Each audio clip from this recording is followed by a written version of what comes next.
dito sa Saudi. Pag nahuli kang illegal yung status mo, kulong ka. Malubha raw yung sakit ng anak ko. At handa ko isugal yung buhay ko para sa anak ko. Kahit na magtihinti pa ako dito sa Saudi. Kung ganyan ka ng ganyan, susuplong kita sa Mutawa. Be with me. You need to surrender your passport to me. Make Mama happy. Tess, hayaan mo naman muna ako magpaliwanag. Who is this? Are you Jim's wife? Forget about him.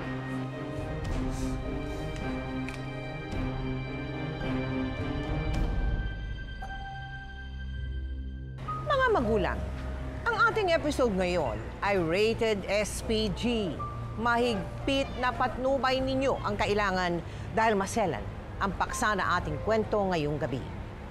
Napakalaga ng usaping sex sa isang mag-asawa. Kailangan daw ito upang hindi mauwi sa hiwalayan o sa paghahanap ng isa sa kanila ng ibang masisipingan. Pero paano kung sila ay magkalayo dahil ang asawa ay nasa abroad? Totoong kwento ito ng isang mister na nag-OFW pero nang siya ay naipit, napilitan siyang kumabit. Kakayanin ba niyang ibenta ang sarili dahil siya ay nagipit? Dito lamang yan sa isa naming summer episode na mainit at aming pinamagatang Male Sex Slave sa Saudi.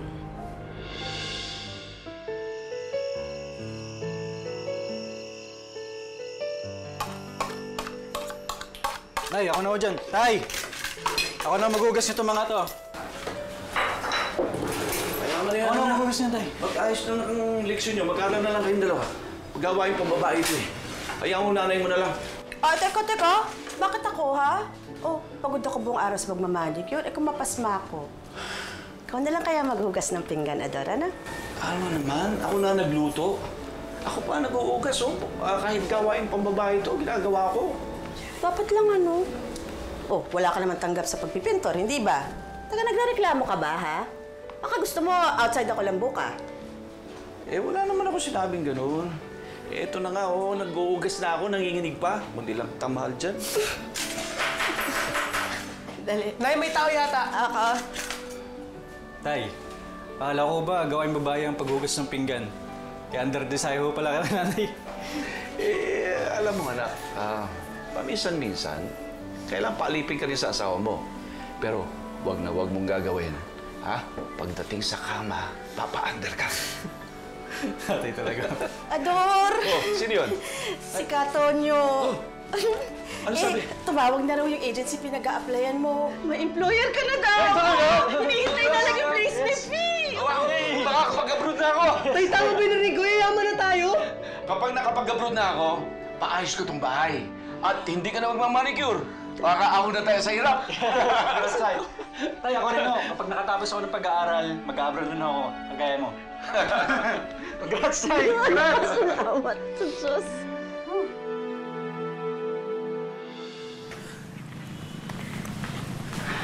Alma, huwag mo kalalahanin yung placement fee. Sa nakakontrata kong sahod sa Riyadh, mababayaran natin agad yun.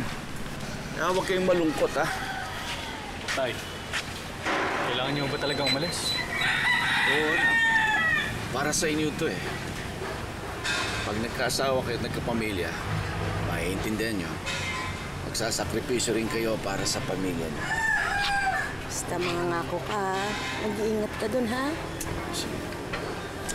Okay na bahala sa nanay nyo, ha? Ha?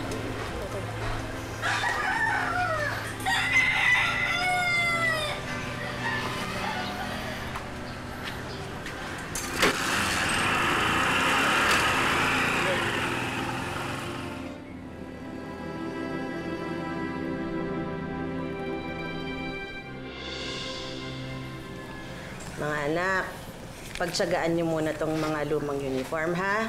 Pero huwag kayong mag-alala. Kapag nagpadala ng tatay niyo, bibili ko kayo ng bagong uniform, ha? At saka bagong sapatos. Thank you po, Nay. Kamusta na kaya si tatay? Tsaka, nasa na kaya siya ngayon? Malamang, nasa Riyadh na yun si tatay. Ilang oras ba ang biyahe? Alma.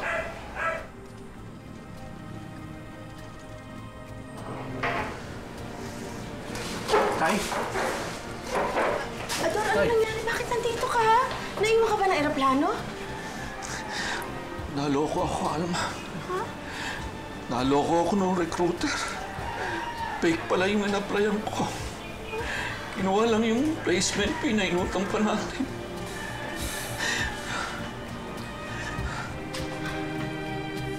Ilang taong ka nung niloko ng illegal recruiter yung tatay mo? 19 years old po. Ano nangyari pagkatapos nun? Inom, palalas ng Nag-depress. po siya. Naghirap. 5 years later, nakabuntis ka ng babae. Opo. No, na pinakasalan mo. Kamusta naman ang relationship ninyo nung kasal na kayo? Ronald, Tol, maraming salamat talaga. Alam mo, hindi mo ako tinulungan na itana nun si Ines. Malamang hindi kami nagkatuluyan eh. Kaya ikaw yung kinuha kong best man. Kaya salamat talaga. Cheers! Cheers! Salay ko dyan, salay. Cheers tayo, salamat. Basta, maging responsable ka na, Jim, ha? Magiging dalawa na yung anak nyo.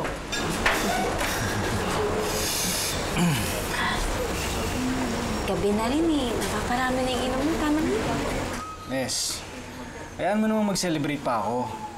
Ito yung pinakamahalagang araw natin. Ang nauna lang yung panganak mo dyan sa panganay natin eh. Pero ngayon, kasal na tayo, tapos may isa pang biyayang paparating. Ano lang yan, ha? Ano, Jim, lasing na, ha?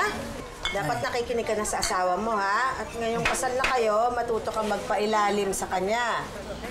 At ikaw, nako, tama na yung inom-inom na yan, no? Duling ka na sa kalasingan. Umira na naman yung Armalite mong bunga. Hayaan mo mag-enjoy kami. May okasyon naman eh. Okasyon. Araw-araw ba okasyon? Araw-araw kang lasing, eh. Akin na nga yan. Huwag mo nga akong ipahiya dito. Ang dami pang bisita ko. Eh, totoo naman sinasabi ko, di ba? Lasenggo ka na, eh. Paano hindi ako iinom gabi-gabi tuwing uuwi ako? Lagi mong pinamumukha sa akin na nagpaloko ako doon sa recruiter na yun. 5 taon na yun eh. 5 taon na. Ay, tama na ho yan. Tama na ho. Jim! Jim! Yes. Ang sakit ng tiyan ko. Bakit? Ay, tumawag na kayo ng taxi! Nang gabi ring iyon, isinilang ni Nes ang pangalawang anak nila ni Jim. At magmula noon, doble kayod na si Jim para sa kanyang pamilya. Ikaw. Kita mo na nga nag-iiyak ng kapatid mo. Isa ka pa, laro ka ng laro sa labas. Ha? Hindi na nga magkadaw, gaga! Pwede mo daw! Okay, iyak kayo. Hindi na nga magkadaw. Mabuti naman naisip mo pa umuwi. Kita mo ba, hindi ko na nga kaya alagaan yung sabay eh. Nagugutom na yung mga anak mo. Saan ka ba nanggaling? Mas pasensya na. Platan ako kagabi. Pagdamag na akong pumasada pero wala parang boundary. Malas. Hindi na tayo pinapautang sa tindahan. Ang dami na daw nating utang. Di bale ito. Bili mo ng gatas yung mga bata. Masado.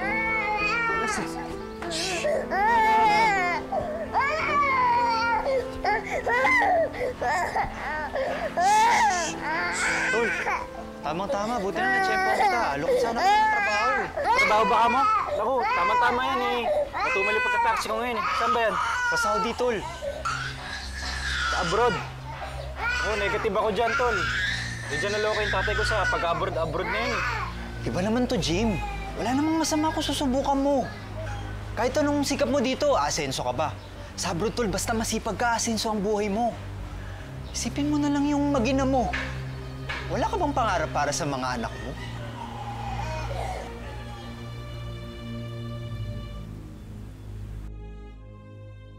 James, ito baon mo, oh. Ayan, ha? Ubusin mo yan. Ay, Ador, oh. Oh, nakagabi ko. Sige. Pinaghanda rin kita, oh. Wah, paborito ko na naman ito. Sige. Ah, Jim! Jim, mamayang uwian nyo, daanan mo tatay mo, ha? Doon sa pinagpipinturahan nila. Nay. Ay, hindi ako papasada ngayong araw eh. Bakit? Lalakarin ko yung requirements ko para sa ina-applyan ko. Sa Saudi. Saudi? Sabi mo nga itong anak mo.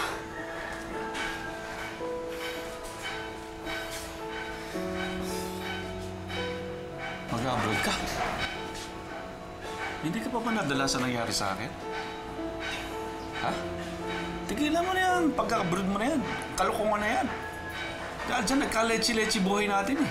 Pero tay, hindi naman ho porke minalas kayo sa pag-abroad. Ganun na rin yung mangyayari sa akin. Legal ho yung agency namin. Accredited siya ng POEA. Tsaka yung placement fee, sa salary deduction po siya. Kaya hindi ko kailangan maglabas sa malaking pera. Hindi ko kagaya... Tay, tandaan niyo ba yung sinabi niyo sa akin noon? Kapag malaki na ako, baka sakaling maisipan ko rin na mag-abroad. Tay, ito na ho yung panahong yun. Na ako naman yung magsakripisyo para sa pamilya natin. Tay, hayaan niyo ako na ako yung tumupad ng pangarap niyo na hindi natupad.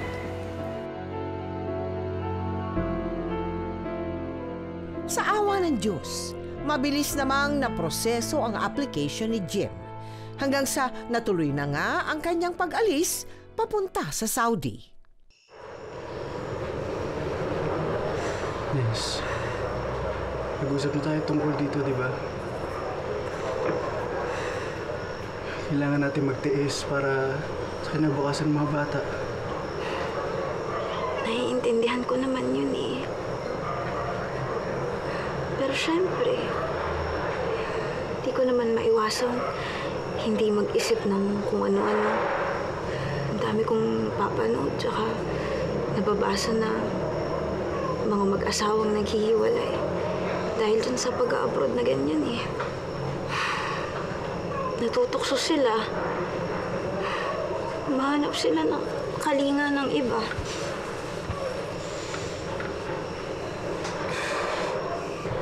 Paano kung matukso ka rin sa ibang babae?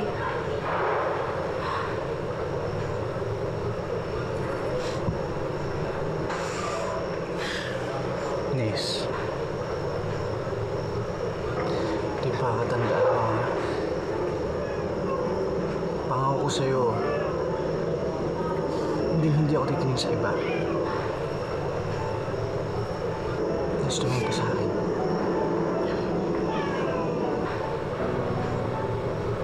Kasi ikaw lang yung babae para sa akin. Alipin ako ng pagmamahal mo.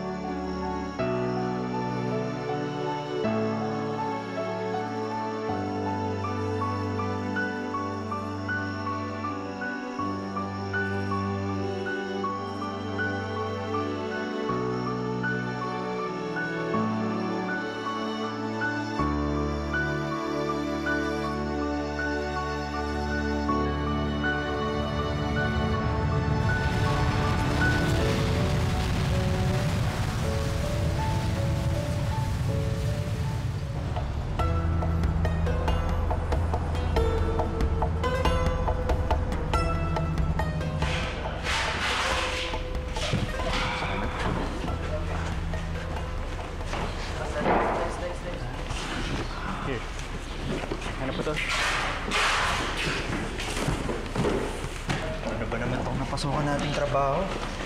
Wala sa job order na sinabi ng agency. Baba pa rin yung sweldo natin. Iba doon sa nakalagay sa kontrata natin. Sorry. Kung magreklamo kaya tayo sa embassy. Uy, huwag na. Hayaan na lang natin. Baka mamaya mapag-initan pa tayo dito eh. Dito na tayo, initiisin na lang natin to. Isipin na lang natin na kaya tayo nagpapaalitin sa pera para sa mga pamilya natin. Sige. Tignan na lang muna natin. Nakaramdaman natin. Mas yung sweldo natin. Yes, Shada. What are you doing? Chatting? No, sir. No, sir. Focus on your job. Yes, sir. Or else I'll fire you. Yes, sir. Sarap! Shut up, sarap! يلا حرك حرك يا باب يلا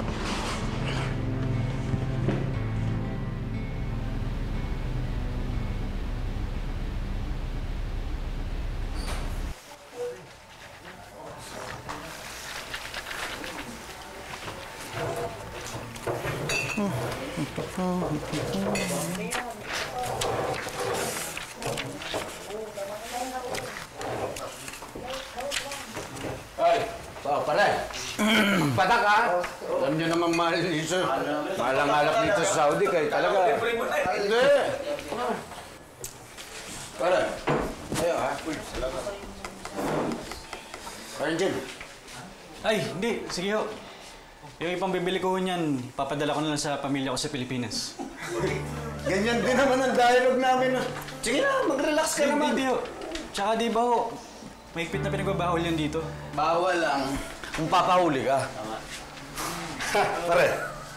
Kami, tagal na namin dito. Alam na namin yung pasikot-sikot ng kalakaran dito. Eh kayo, bago lang kayo, di ba? Pag nagkatanggalan man, kayo yung maunang pauuwiin. Hoy, Albi! Hindi na ka dyan ah! Kapal na! Sige. Ay, ano nangyari kahapon? Jarvik, pwede ba ako naman yung makitawag ko sa'yo? Sige, babay na. Ingat kayo dyan. Okay daw. Ha?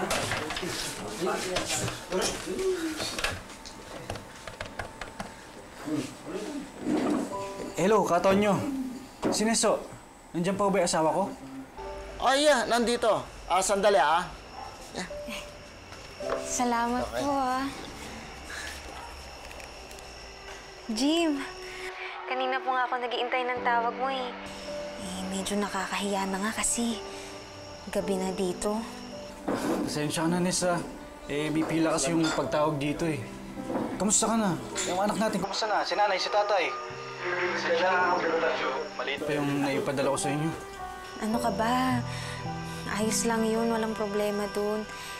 Sila nanay nga, tuwang-tuwa. Pati yung mga bata, ayos sila, huwag mo silang problemahin. Ikaw ba? Kamusta yung trabaho mo dyan? Sabihin mo kila tatay, huwag nila ako alalahanin. Maayos naman yung lagay ko dito. Tsaka, maganda naman yung kumpanyang napasukan namin eh. Alam mo, malaking bagay na alam namin mabuti ka dyan. Makakahinga kami ng maluwag. Jim, tingin ko may iniintay rin silang tawag eh. Kailangan ko nang ibaba. Mahal din kasi yung overseas call. Basta magsulatan tayo, ha? Siya, ihalik mo na lang ako sa mga anak natin, ha? Miss na miss ko na kayo. Lalo na ikaw. Miss na rin kita. Okay.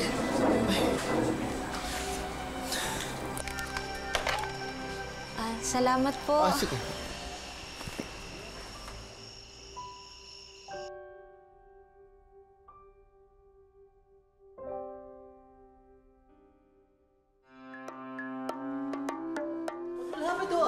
Company will be closed immediately. We need this job.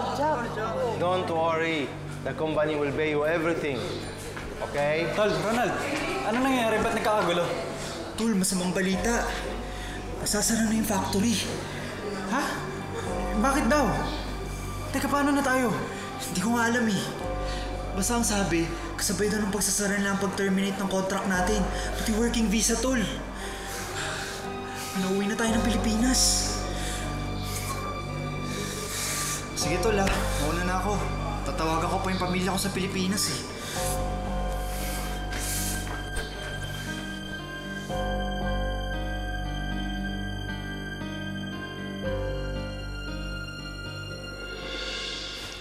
Dapat nakinig na lang ako kay tatay. Parang naloko na din ako dito sa Saudi. Hindi ko talaga alam kung paano ko ipapaliwanag sa kanila to pagdating natin dun. Pare, wala na akong mukhang iharap sa kanila. Lalo na kay tatay. Tol, pasensya na. Hindi ko talaga alam na ganito pala yung magiging kapalaran natin dito.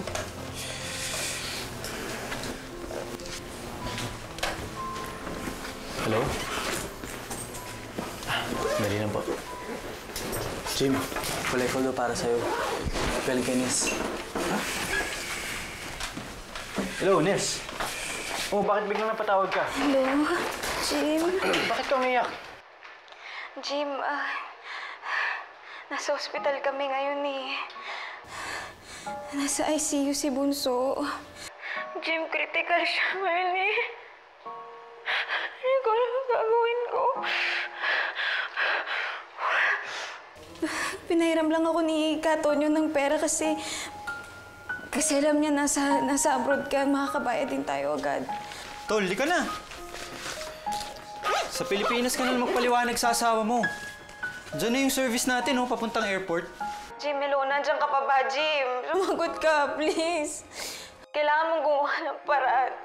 Please lang, Jim, maawa ka sa anak natin.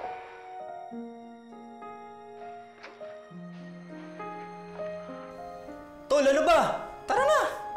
Di natin pwede mapakancel yung flight. Di na sasagutin ng kumpanya. Tol, sige na, umalis ka na. Kaya na lang umuwi ng Pilipinas, magpapaiwan na lang ako dito sa Saudi. Naluloko ka na ba, Tol? Isang linggo na lang mapapaso yung visa mo. Mahigpit dito sa Saudi. Pag nahuli kang illegal yung status mo, kulong ka. Gusto mo ba yun? Wala na akong pakialam. Malubha raw yung sakit ng anak ko. At handa ko isugal yung buhay ko para sa anak ko. Kahit na magtiindi pa ako dito sa Saudi. Bahala ka, Tol.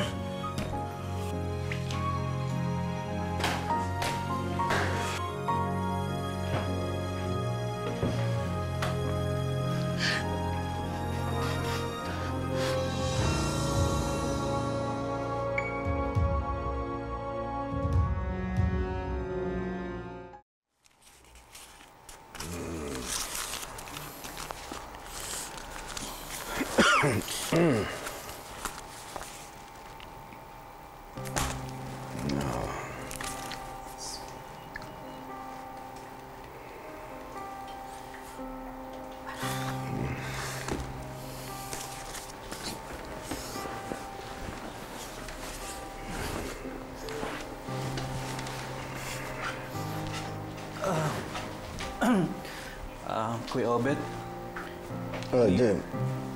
hingi po sana ako ng tulong sa'yo eh. Ha? Baka naman may alam ko yung trabaho dito sa Saudi. Paubos na ako kasi yung pera ko eh. Tapos yung naipon ko, pinadala ko na dun sa anak kong may sakit. Baka may bakante dyan sa kumpanya niyo. Ganun ba? Sa ngayon, walang bakante ang kumpanya namin eh. Pero huwag kang mag-alala, baka may makausapin ko yung mga kakilala ko. Salamat to, salamat. Malaking tulong na po yun sa akin. Kailangan ko po kasi mahanap ng trabaho bago mapaso yung visa ko eh. Ayos. Ilang araw na lang yata yung visa mo, di ba? Gago mo naman kasi, Tol. Dapat umuwi ka na ng Pinas eh. Alam mo naman, di ba? Naiparusa ang bita dito sa Saudi. Saka, sabihin pa nila, may tinatago kaming TTNT dito. Eh di lagot din kami. Paano kung magnalaman ng may-ari ng flat? Pare-pareho tayong lagot. Labo yun, Tol. Oy, pare Jay, tama sabi ni Noli. Isa pang problema yon. Kita mo naman malupit yung landlady natin dito. Saka pre, walang patawad yun. Damay pa kami rito. Kuya Obet, baka naman pwedeng huwag niyo na munang sabihin. Nakikiusap ako sa inyo. Pilipino sa kapwa Pilipino, magkababayan naman tayo dito eh. Baka pwedeng huwag niyo muna sabihin sa kanya. Ang lagay ba eh, bibigyan ka namin ng pabor. Ano pa pala namin sa'yo? Eh di kung gusto niyo, gawin niyo na lang ang tagalinis dito. O kaya katulong. Lahat kahit anong iutos niyo sa akin, gagawin ko. Basta huwag niyo na sabihin kay madam na hindi na ako makabayad tsaka expire na yung visa ko. Di ka umuwi. Aba, di TNT ka. Opo. O paano ngayon nangyari? Nag-usap po ako doon sa may-ari ng tinutulayan po namin, inupahan po namin. Nag-usap po ako na maging houseboy po ako rin sa... Pero, illegal yun, ha? po. Illegal yun. Opo.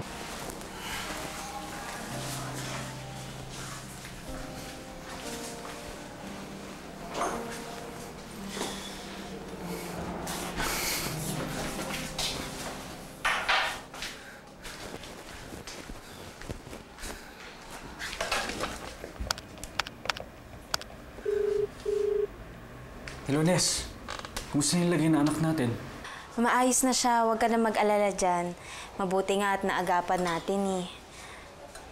Teka, paano ka nakakatawag? Di ba may trabaho ka ng ganitong oras? Hindi. Nagpalit kasi ako ng day off. Kaya nakatawag ako ngayon. Ganun ba? Ugalingan mo dyan ha. Mahirap mawala ng trabaho. Huwag kang mag-alala. Okay na ako yung trabaho ko dito. Basta alagaan mo mabuti yung anak natin dyan, ha? Anak, Jim! Jim, anak, kung ikuha mo kaya kami ng katulong dito, ha? Para makapag-concentrate tong si Ines sa pag-aalaga ng mga anak nyo. Di ba sabi mo maganda naman yung trabaho mo, di ba? Kayang-kaya mo, di ba, anak? Sige ho, kapag napromoto siguro ako sa trabaho. Anay, sige, may aasikasuhin pa ako kasi ako eh. Bye-bye na po ah. Bye-bye.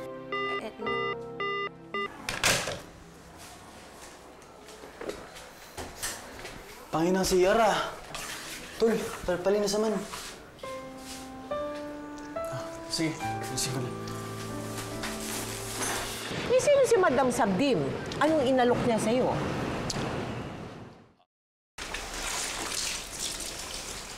Grabe.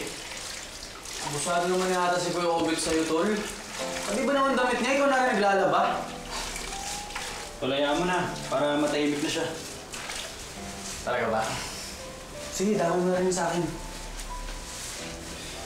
Sige, labas mo. Sampay ko lang to.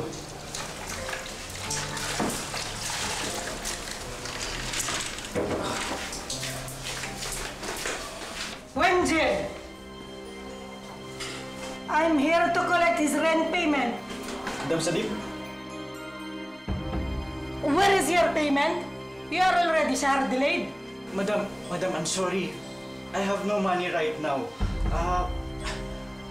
Because I sent it to my family. My daughter is sick. I accept no excuses. If you have no money, you leave. Madam, please, I'm begging you, please. Let me stay. Give me extension. 1 month, give me 1 month. 1 month extension. I promise. No! Madam, please. I promise I will pay you, please. I promise. My daughter is sick, please. Okay. I grant your request, but only for 1 month. You understand? Yes, madam. Thank you so much.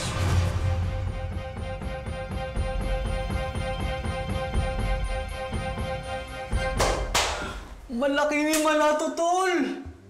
Oh my God, pinagbigyan ka ni Madam Sadim! Ano bang pinapalaya sa'yo mga hindi nakakabayad? Teka, hindi kaya may gusto sa'yo si Madam?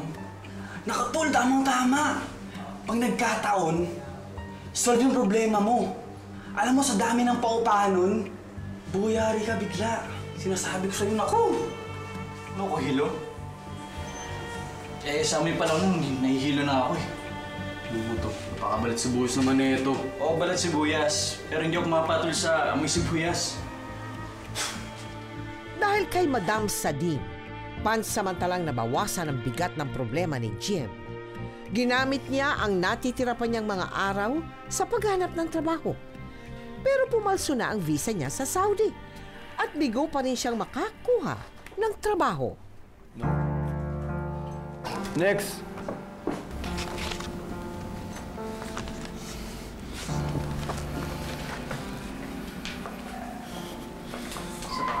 Bakit?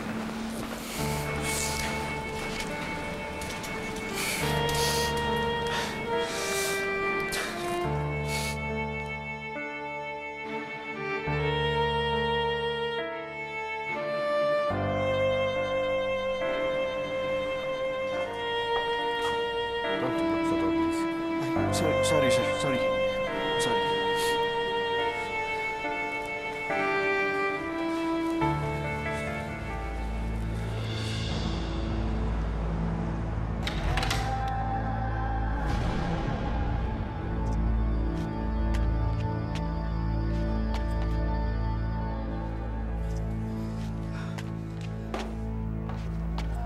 Your 1 month has expired. I'm here to collect what you promised. But madam, I still don't have money to pay you. I'm sorry, I can't find work here in Saudi.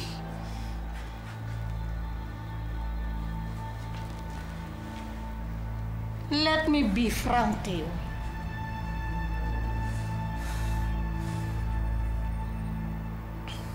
Intajat me.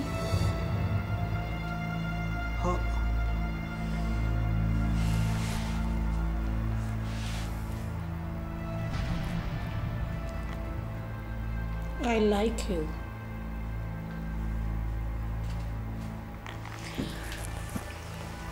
Ka, Angeles Janbi.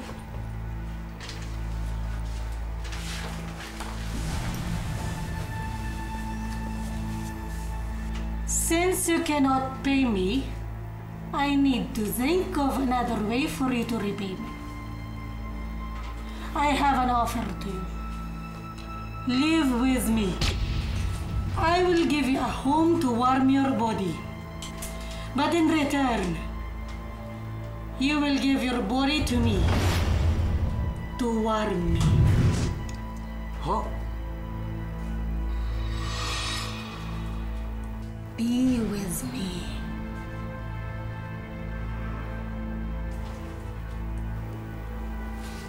Madam, no. No. I'm sorry. No disrespect to you, madam. But I cannot do that. I am married and I love my wife, madam. I'm sorry. You're a fool not to accept my offer! Better start packing and leave! But make sure you pay your debt first!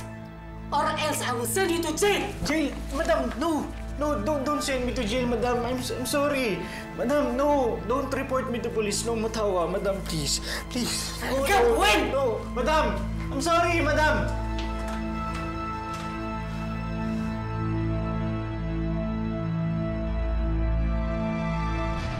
Takot ka na makulong ka? Opo.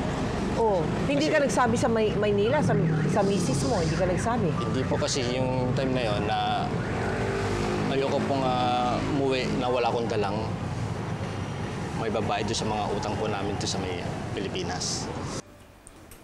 Tay, hindi naman sa bawal lumabas dito. Bakit pa ako lalabas? Gastos lang yun pag namasyal pa ako dito. Aba anak, mag-relax ka naman paminsan-minsan, hindi yung puro trabaho. Ay siya nga pala, may binibenta ritong bahay, mura lang. Hindi naman sa itinataboy kita, pero mas maganda yung meron kang sariling bahay para sa pamilya mo. Sige ho, tay. Kapag nakaipon ako, paplanuhin ko po yan. Alam ba anak na pinagmamalaki kita sa mga taga rito? Proud ako sa'yo. Ha? Hindi kagaya ko noon na nabigo at naloko, pero ikaw, nagtatagumpay ka dyan sa pag-abroad mo. Salamat sa mga tulong mo, ha?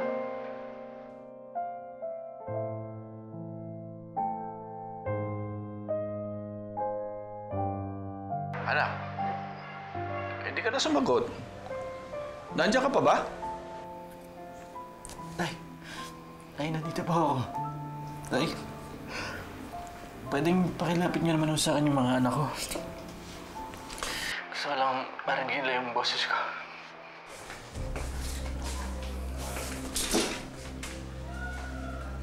Hello, Tay. Hello? Tay. Kuya Obet, bakit niyo naman tinanggal yan? Kakausapin ko po sana yung mga anak ko eh. Ano kasi naswerte? Ano ka, pre-board and lodging? Parin Jim, nakita mo na ba yung bill ng overseas? Ang laki na. Pero ikaw laging gumagamit ng telepono. Tsaka yung nilalaman mo rito, kami ang sumasagot. Kuya Obet, yun naman yung kinakain ko, yung mga tira-tirang pagkain niyo lang eh. Tsaka may kapalit naman ho yung pagsisilbi sa inyo. Ganon. Nagre-reklamo ka na. Para imbis na tumanaw ka ng utang na loob, kami ang nagpapalamon sa'yo rito. Ano ka ba? Ha? O baka naman may pinagmamalaki ka na. Sige. Kung ganyan ka ng ganyan, susuplong kita sa mutawa.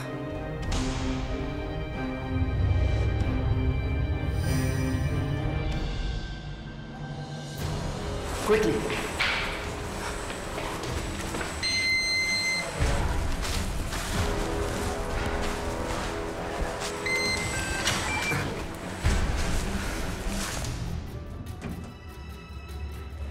So what time does he come back? We just wait, sir. I know he's here. His name is Jim.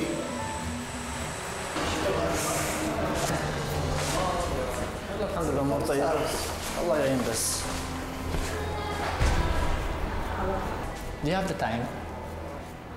No, I don't have. Mando.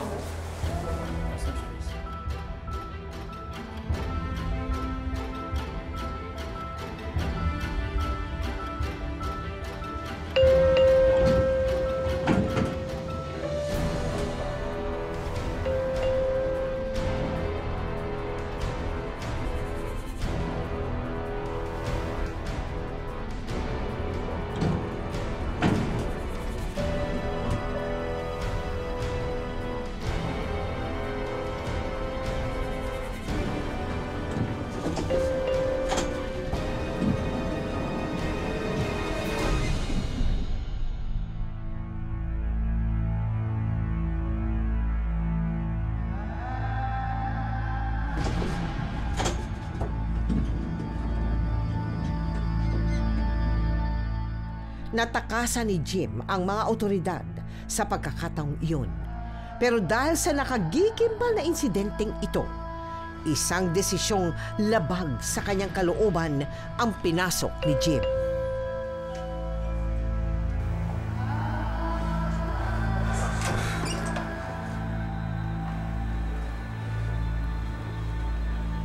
What are you doing here? I am here to accept your offer. Why, then come in. Oh, but first things first. You need to surrender your passport to me.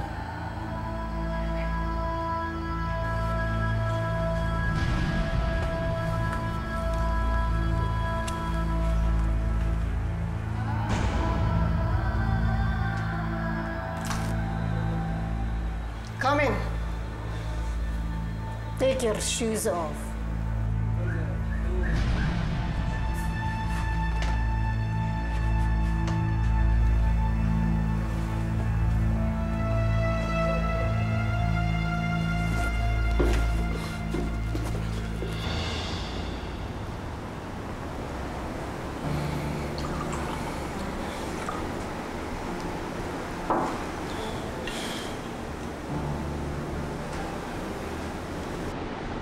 Come on, don't be shy. I don't bite. I can be kind to people who follow my order.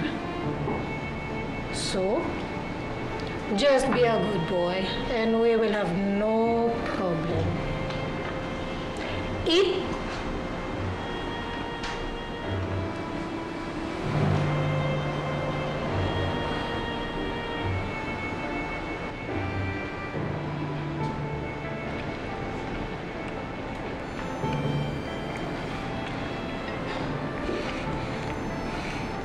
ليش؟ فيها شيء غلط؟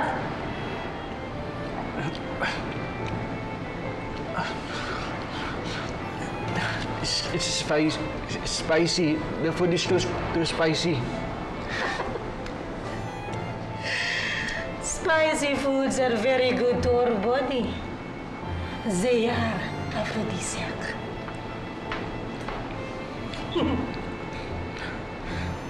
Don't worry. Your tongue will get used to Arabian delicacies. And your nose?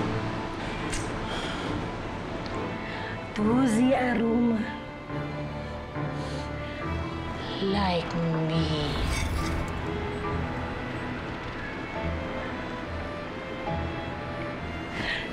Well, I guess you're done eating? I'm just getting started. Follow me in my room.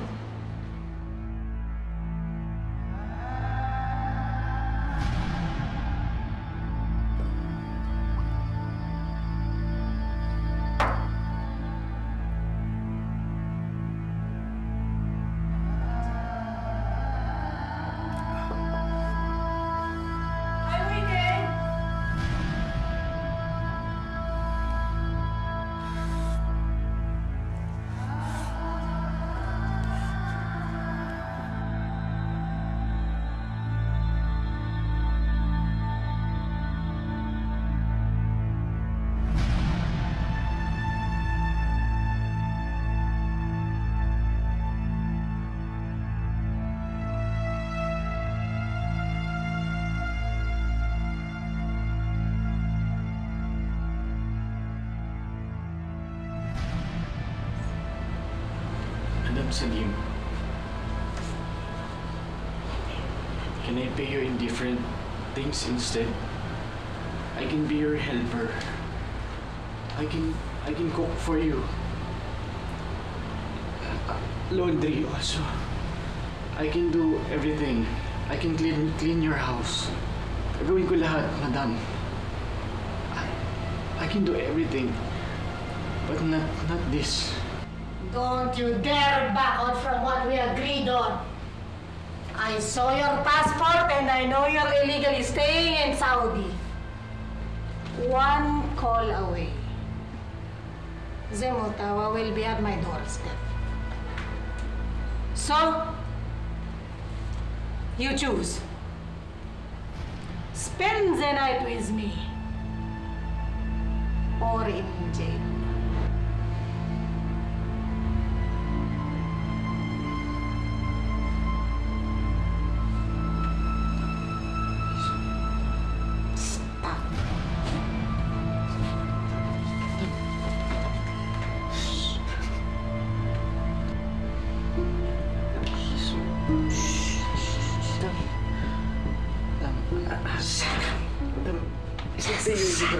Madam. Not this, madam. Please give me a chance, madam. Madam, please give me a chance.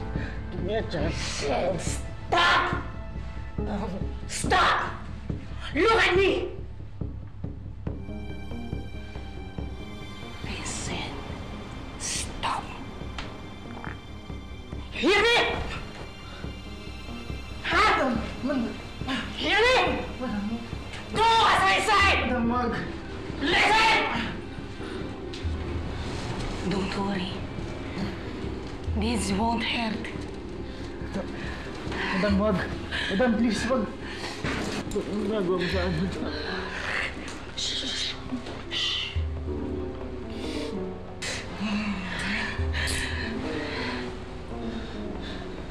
You're such a good boy.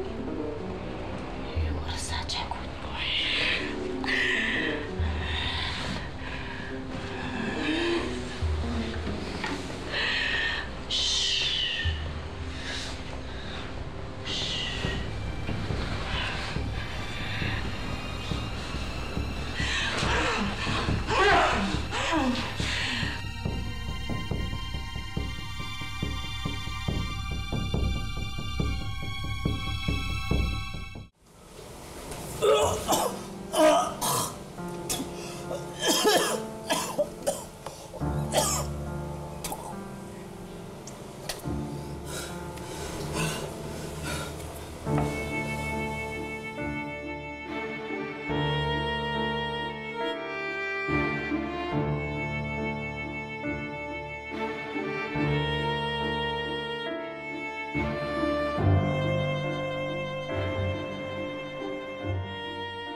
Ibig sabihin, nasikmura mo si Madam Sadim? Tulakala ko biruan lang sinabi ko sa'yo noon. Tinutuo mo pala? No choice na ako, pre. Bina-blackmail niya ako. Ayokong makulong dito. Paano lang yung pamilya ko kapag nakulong ako dito? Kaya pinambayad ko na yung katawan ko.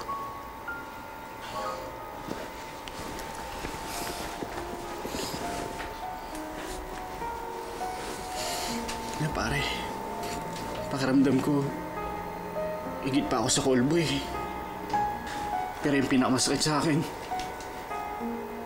yung pakiramdam na parang pinagtaksilan ko na rin yung asawa ko. Sa lalong madaling panahon, sinubukan ni Jim na makawala sa poder ni Madam Sadim. Sa tulong ng kaibigang si Noli, may nahanap siyang trabaho bilang house cleaner. Dahil sa iligal na status niya, tinanggap ito ni Jim kahit maliit ang sahod hanggang sa maging 3 na ang mga bahay na nililinis niya.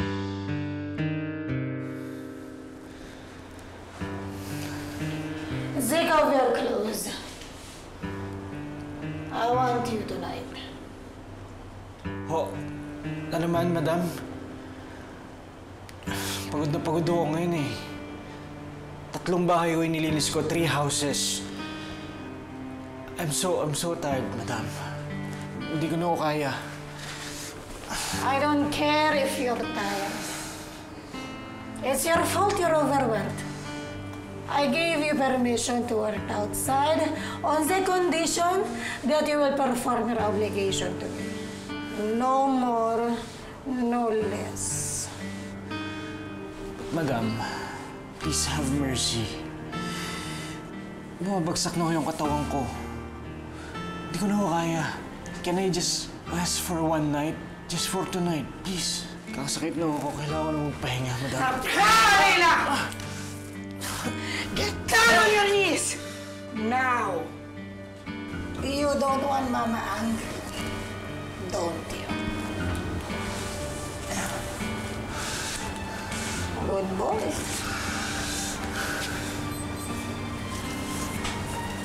Now, make Mama happy.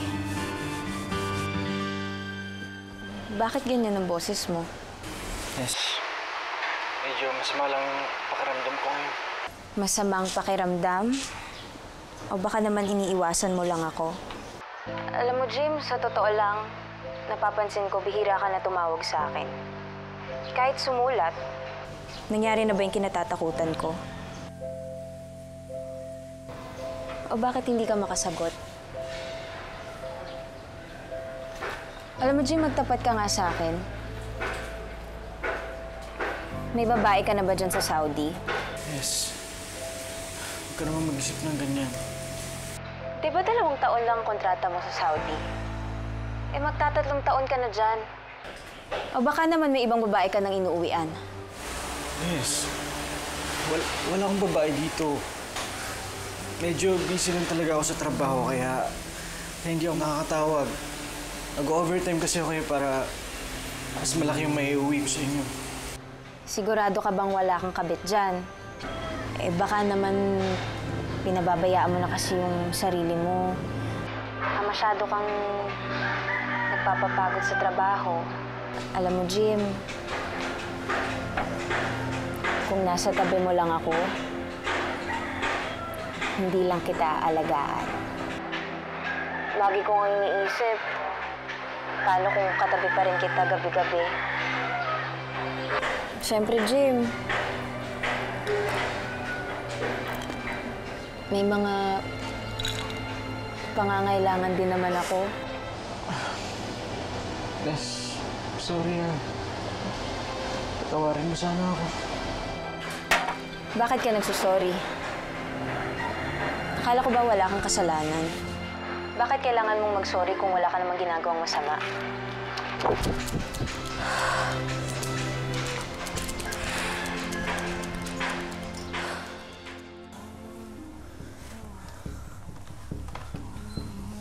Oh! Finally! You're here! We've been waiting for you. Come! Join the party. I don't want. Thank you. Thank you na lang. Turn your back to me. To the police. Hey!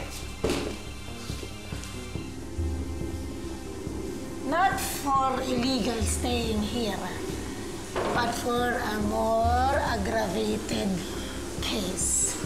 What if I tell them you raped me? Do you know the punishment for rape here? Death. So, just be a good boy and join us. The more, the merrier. Sambusat! Sandali lang! Teka lang! Sandali lang! Sandali lang!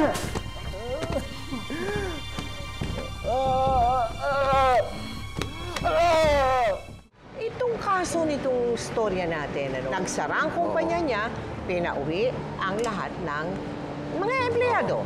Ganon, no? Ito ba isang pangyayari na pwede bang maiwasan yung ganyan? Ito kasi ang kailangan maging maliwanag sa mga kababayan natin eh. Hindi ito pareho ng TNT ng Amerika. Na para bang pwede kang tago ng tago. At no? meron Nang matagal na panahon. Yes, may magkukup-kup sa'yo. Correct. Pag sa Riyadh, Saudi, ito, Middle East, pag ikaw ay nag-TNT, ang ikama mo, yung kanilang work permit, expired, ay bukod sa pwede kang arestuhin, pati yung nagkup-kup sa'yo ay madadamay. Kulong yan. Kulong yan. Hindi ka pa uuwiin. Hindi ka pa uuwiin. Kaya sa Arab countries kasi, black and white lang eh. Pag lumabag ka sa batas, kulong. Ganun sila mag-isip doon eh.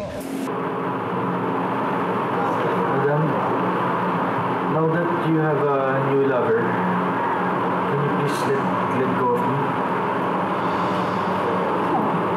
Why? Are you jealous of him?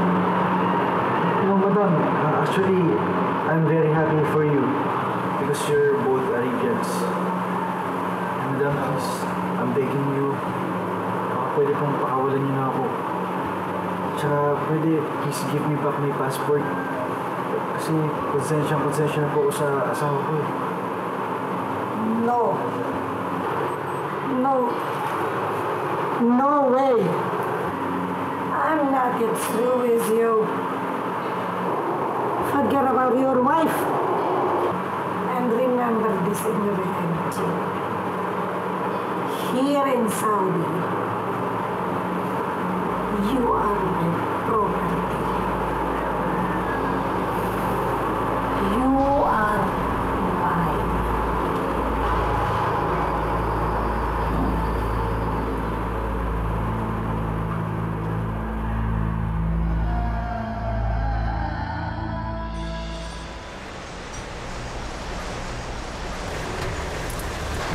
Liz, kamusta? Kailan ka ba nakauwi? Si Jim, susunod na ba siya sa'yo? Miss, 2 taong mahigit na ako dito sa Pinas. Umuwi agad ako 6 months matapos magsara ng kumpanya pinapasukan namin. Magsara? Eh bakit hindi umuwi si Jim? Ang sabi niya, okay ang trabaho niya doon. Eh maganda nga daw yung pagpapatakbo ng kumpanya niyo eh. Ha? Hindi ba sinabi sa'yo ni Jim na nag-TNT lang siya sa Saudi kahit delikado? Ang balita ko nga na nagtatago at nakatira lang siya doon sa kasera namin. Yung Arabong babae. Babae?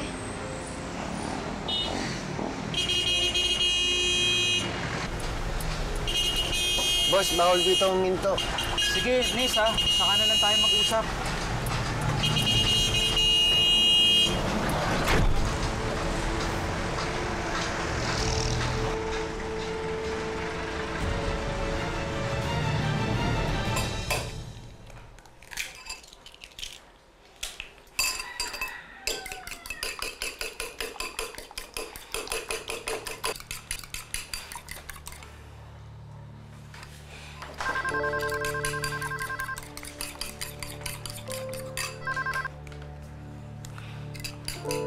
Salamat naman na isipan mo akong tawagan. Ano yung sinasabi ni Roland na matagal ka ng TNT dyan sa Saudi at may kinakasama kang Arabong babae? Nes, sandali lang. Kaya siguro gusto mo na lang mag-TNT dyan dahil mas gusto mong makasama yung babae mo. Huwag ka naman maniwala agad. Magpapaliwanag lang muna ako. Nes, maniwala ka sa akin. Paano kita papaniwalaan? Ang tagal na panahon. Ang tagal na panahon mo na kaming niloloko. Kunyari ka pang busy sa trabaho. Yun pala, dyan ka sa babae mo, busy. Nes, hayaan mo naman muna ako magpaliwanag. Pakinggan mo muna yung mga sasabihin ko. Madam. Who is this? Are you Jim's wife? Forget about him. He's all mine now.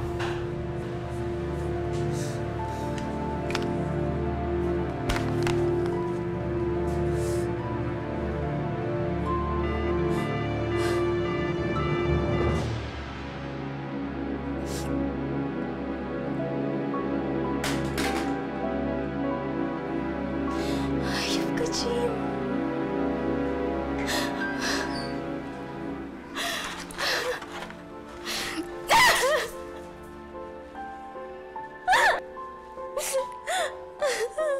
Ang bababoy niyo!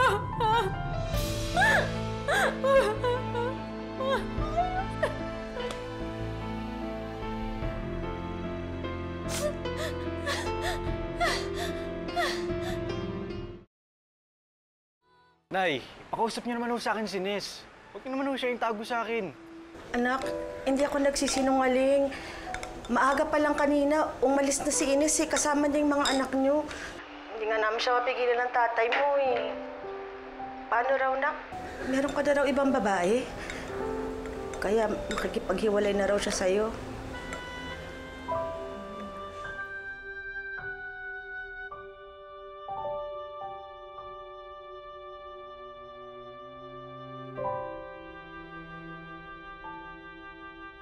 Nang gabi ding iyon, isang plano ang isinakato para ni Jim. Isang tanging paraan upang matapos na ang lahat ng kanyang paghihirap.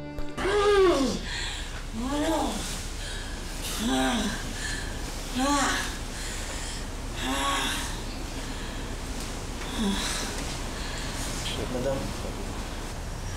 can I sleep with you tonight? Taban, after what you did to satisfy me tonight, no. I'm so exhausted. I'm so sleepy now. تصبح على خير.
Paano ka ngayon nakabalik? Nakuha mo ng papeles mo? Sinong gumasta? Ha? May naipon din po ako. May naipon ka rin pera. Naging houseboy po ako ng tatlong kwarto yung inaano ko, tatlong bahay na. Nes! Nes, harapin mo ako! Mag-usap tayo, please! Nes, alam ko naririnig mo ako! Hindi ka ba talaga aalis, ha? Daig mo pa yung aso namin doon kung makatahol ka. Sa bagay, para ka rin namang aso eh. Kaya pwede ba? Bumalik ka na dun sa Saudi? Magsama kayo ng babae mo? Dahil ako, nadidiri ako sa inyo. Nakakadiri ka, Jim. Nakakadiri ka. Nes, kung nanidiri ka sa akin, mas sukang-suka ako sa sarili ko. Aniwala ka sa hindi. Ginawa akong sex slave dun sa Saudi. Wala akong pera! Yung passport ko nasa kanya. Kaya nga naging sunod-sunuran ako sa kanya eh. Tigilan mo na nga ako sa mga kakaimbento mo ng mga kwento. Lalaki ka. At kayong mga lalaki, kahit anong edad, kahit anong itsura, kahit anong amoy, basta babae, papatulan ninyo. Kaya huwag mo sasabihin sa akin na napilitan ka lang. Ginusto mo yan. Alam ko, mahirap lahat maniwalaan sa sinasabi ko. Kasi kahit ako mismo sa sarili ko eh. Hindi ako makapaniwala na nangyari lahat yun. Sising-sisi ako. Mali yung naging desisyon ko nang paiwan ako doon at mag-TNT. Mali na inilihim ko lahat sa inyo to. Nangarap lang naman ako eh. Na magandang buhay. Pero yung pangarap na yun, naging bangungot. Naging impyerno yung buhay ko doon sa Saudi. Minsan nga gusto ko na lang tumalon sa building eh. Para matapos na lahat. Pero alam mo yun, sa tuwing naiisip kita, yung mga alak natin, nabubuhayan ako ng loob. Eh, sa inyo lang ako kumapit nung nasa Saudi ako. Kaya please, Nes, huwag ka naman bumitaw sa akin. Oh. Please. Nes! Nes, please! Nes! Nes!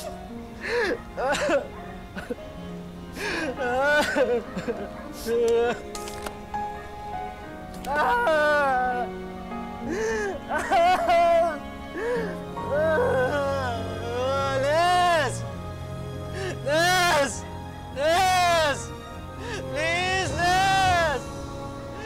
Akala mo ba, ikaw lang nahihirapan dito?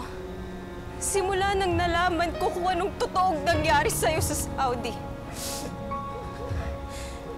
sinisisi ko din yung sarili ko. Dahil panaytanggap ko lang pala ng pera. Hindi ko man lang nasuportahan yung asawa ko. Yung asawa ko na puro pasakit. Puro problema lang pala yung tinanas sa Saudi. Pero palagay kasi ako eh. May tiwala ako sa'yo. Bakit ikaw, Jim? Bakit hindi mo sinabi sa akin yung totoo nung una pa lang? Yes. Ngayon alam mo na lahat. Lahat ng nangyari. Magagawa mo bang magtiwala sa akin? Des, matawad mo pa ba ako?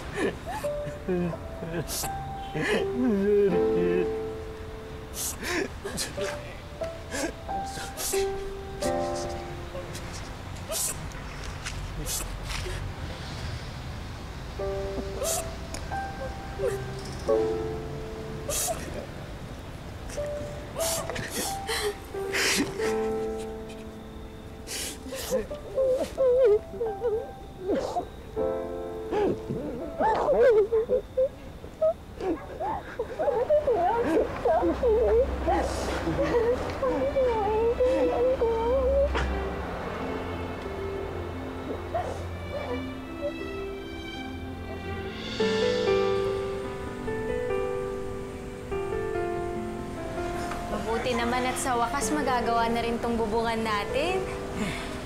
Tingnan nyo, oh. Punit-punit na yung yero dahil sa kalawang. Oo, para magmukhang bago naman yung bahay natin. Di ba may kasabihan nga, bagong bahay, bagong buhay. Ako. Bakit? Taas na ba natin to? Taas na natin. Ha? Halika na, taas na natin. Tumulong. Magpapagod ka lang. Naku, gusto kong tumulong. Ano ba? Kaya ko yan. Ay, Tay, kaya mo na tumulong si Nanay. Mabuti nga yung nagtutulungan yung mag-asawa eh. Para pantay lang. Oo, sige. Wala na sa ilalim, wala na sa ibabaw. Saka wala nagpapalipin. Ay, wala nang under-under. Oh, ingat. Dahan-dahan. Dahan, gusto mo ng konti, anak. Dahan-dahan ako. Jim, mag-ingat ka. Yan, o sakto na, o. Oh, ayan. Kaya ilapat, kaya.